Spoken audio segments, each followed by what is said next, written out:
구독, 알림 설정까지 부탁드립니다.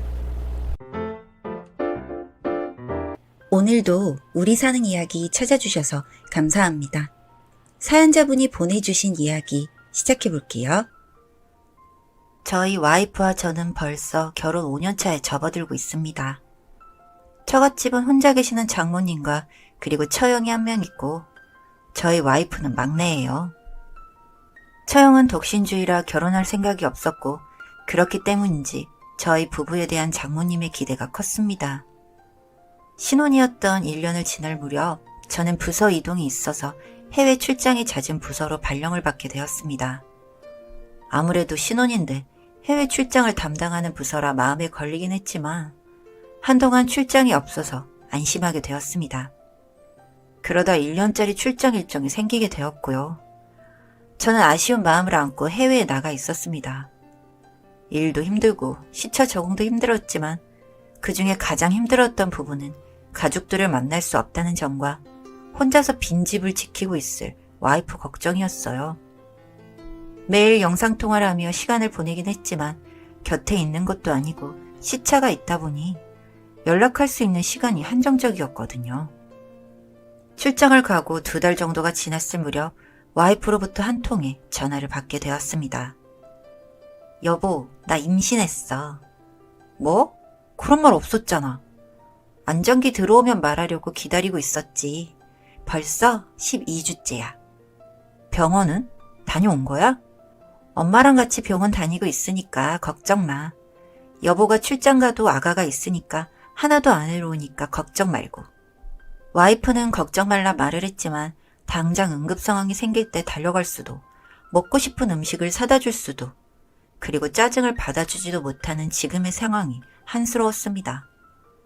통화가 끝나고 와이프는 임신 테스트기 사진과 함께 아기 초음파 사진을 보내줬고요. 저희는 그날 제 주니어라고 해서 제 이름 기운을 따서 훈이 주니어라 훈트라고 예쁜 태명도 지었어요. 씩씩한 와이프는 장모님과 꼬박꼬박 병원도 잘 다녔고 입덧이 없는지 먹는 것도 야무지게 잘 먹었습니다. 다만 잠이 많아진 탓인지 통화는 점점 어려워지기는 했지만 날로 불어가는 배 사진을 보면서 다시 집으로 돌아갈 날만 손꼽아 기다렸어요. 아내의 출산일에는 맞춰서 가고 싶었는데 일정 조율이 안 돼서 저는 결국 아이가 100일이 다 되어가던 날 처음으로 볼 수 있었습니다. 그동안 아내는 많이 힘이 들었던 건지 조금은 수척해 있었고 아이는 통통하게 살이 올라서 잘 자고 있었습니다. 저는 그 다음날 아기와 아내의 손을 잡고 백화점에 가서 혼자 아이를 낳고 씩씩하게 지내준 와이프에게 갖고 싶어하는 선물과 그리고 저희 아들에게 제가 처음으로 주는 옷가지들을 사고 제 빈자리를 채워준 장모님과 처형의 선물도 양손 가득 사서 처갓집으로 갔습니다. 그날 오랜만에 가족의 따뜻함을 느끼며 장모님이 해주신 따뜻한 밥을 먹고 쉬다가 돌아왔고요. 7년이 지난 지금까지도 잘 지내고 있었습니다. 저희 아이는 잘 자라다가 얼마 전 놀이터에서 자전거를 타다가 머리가 크게 찢어져서 수술을 하게 되었습니다. 부랴부랴 병원을 찾아가서 접수를 했는데 아이의 혈액형을 묻더라고요. 저와 와이프가 둘 다 O형이니 당연히 O형일 거라고 대답을 했고 어차피 수술 전에 혈액형 검사는 한다고 이야기를 해서 알겠다고 하고 기다리고 있었는데 간호사가 오더니 아이의 혈액형이 B형이라고 하더라고요. 그럴 리 없다는 생각을 하기는 했지만 3번이나 검사한 결과라는 말에 저는 와이프의 혈액형을 제가 잘못 알고 있었나 보다 생각을 했고 곧 수술이 진행되었습니다. 수술은 무사히 잘 마쳤고 와이프와 저는 아이가 깨어나기 기다리면서 혈액형에 대한 이야기를 했어요. 당신 혈액형 B형이야? 나 B형. 왜?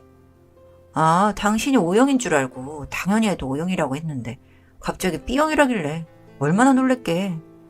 무슨 그런 착각을 해. 분명 연애를 할 때 와이프와 혈액형이 같아서 천생연분이라면서 장난을 친 기억이 있는데 아마 제가 착각을 했던 모양이에요. 그리고 나서 저희는 집으로 돌아왔고 얼마 뒤 장모님의 생신이라 오랜만에 처갓집 식구들이 모이게 되었어요. 저희는 룸을 예약하고 식당에서 밥을 먹고 있었는데 이를 서빙을 하시던 분이 실수로 처형의 옷에 동치미를 쏟았어요. 그 상황에 당황한 처형은 티를 살짝 말아 올리면서 동치미 국물을 짜고 있었는데 배에 눈에 익은 점이 하나가 보였습니다. 제가 정말 수도 없이 많이 봤던 와이프의 배 사진과 오버랩이 되면서 같은 자리에 점이 있구나 생각을 하면서 휴지를 뽑아드렸어요. 그렇게 그날은 카페를 들렀다 집으로 돌아왔고 며칠 뒤 자고 있는 와이프를 보게 되었는데 새삼 시간이 흐른 것에 신기했습니다.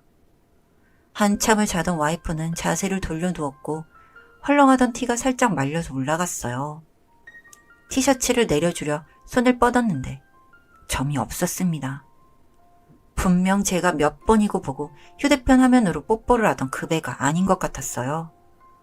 평소 눈여겨보지 않았던 배였는데 옷을 살짝 들쳐서 봤더니 점이 없었습니다. 이게 뭐지? 하며 생각을 하다가 아내가 출산했다는 병원에 전화를 했어요. 안녕하세요. 김현숙 진료 예약 좀 하려고 하는데요. 네, 잠시만요. 그럼 환자분 안 계신데요? 그럼 혹시 김지훈 아기는 있나요? 그 병원에서 출산했다고 들었는데. 착각하신 것 같아요. 저희 병원 아니세요. 그럼 혹시 김영미 환자분은 있나요? 저희 처형인데 아마 이름을 잘못 등록했나 보네요. 아, 네네. 김영미님은 있으세요. 79년생 맞으시죠? 혹시나 하는 마음에 물어본 처형의 이름을 듣고 알아보는 간호사를 보며 저는 등골이 오싹해졌습니다. 왜 처형이 출산 기록이 있는 거지? 처형은 독신이고 심지어 남자친구가 있었던 적도 없는데 이게 무슨 일인가 싶었습니다. 그러다 이건 짚고 넘어가야겠다는 생각이 들어서 아이의 머리카락과 칫솔을 챙겨 유전자 검사를 했습니다. 역시나 저와 불일치했고 함께 검사를 하는 와이프와도 일치하지 않았습니다. 며칠 뒤 아이를 학원에 보내고 집에 있는 와이프에게 물어봤습니다. 훈투, 아니 영민이 누구애야? 갑자기 그게 무슨 말이야? 처형애 맞아? 맞나 보네. 애 아빠는 누군데? 와이프는 조용히 소파에 앉더니 차분히 이야기를 시작했습니다. 처음 시작한 이야기는 와이프가 난소가 부어있고 배란이 잘 되지 않아서 난임 판정을 받았다고 했어요. 원래 자궁이 좋지 않아서 부인과에서 약을 타서 먹곤 했는데 결혼 후 병원을 찾아가니 난임이라 자연임신이 어려울 거라고 했답니다. 언젠가 기회가 되면 생기겠거니 생각하고 지내고 있었는데 제가 출장을 가고 얼마 안 된 무렵 처형에게 전화가 왔다고 합니다. 그러니까 처형이 묻지마 성폭행을 당했대요. 눈에 띄니 모텔방이었고 그렇게 날짜가 얼마나 지난지도 모르게 시간이 흘렀다고 합니다. 성폭행범을 잡으려고 하니 절차나 이런 게 너무 까다롭기도 하고 보복이 두려워서 중간에 포기를 했다고 했어요. 그런데 설마 임신이 되었을 거란 생각하지 못했고 결국 임신을 확인하게 되었어요. 처음에는 아이를 지울까라는 생각도 했지만 처형한 아이를 지울 만큼 모지지 못했고 결국 출산까지 하게 된 거였습니다. 그러다 저희 와이프가 난임인 것을 알고 혹시 아이를 키워줄 수 없겠냐고 친모된 도리로 매달 양육비도 줄 거고 절대 나중에 본인이 친모인 걸 밝히지 않겠다는 말에 와이프는 그 아이를 우리의 아이로 키우기로 했다고 합니다.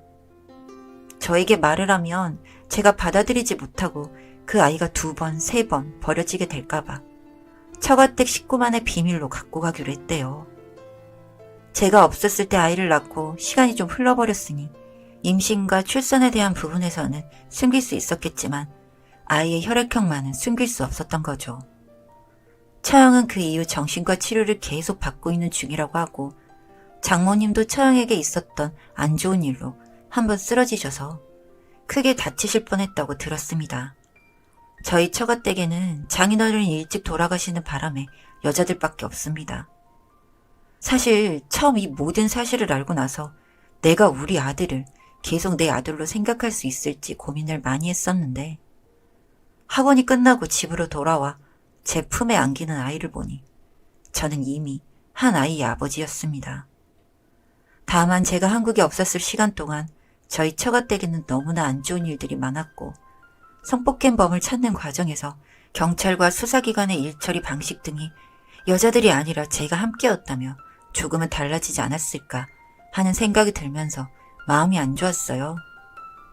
아직 조금 혼란스러운 부분은 있지만 저는 지금의 가정을 잘 유지할 거고 힘든 일을 겪었을 처가댁 식구들을 제가 더 잘 챙기고 든든한 사이가 될 수 있게 노력해야겠다는 생각을 했습니다.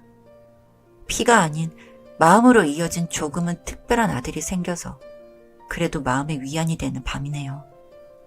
여기까지 제 이야기 들어주셔서 감사합니다. 사연은 여기까지였고요. 우리 사는 이야기 시청해주셔서 감사합니다.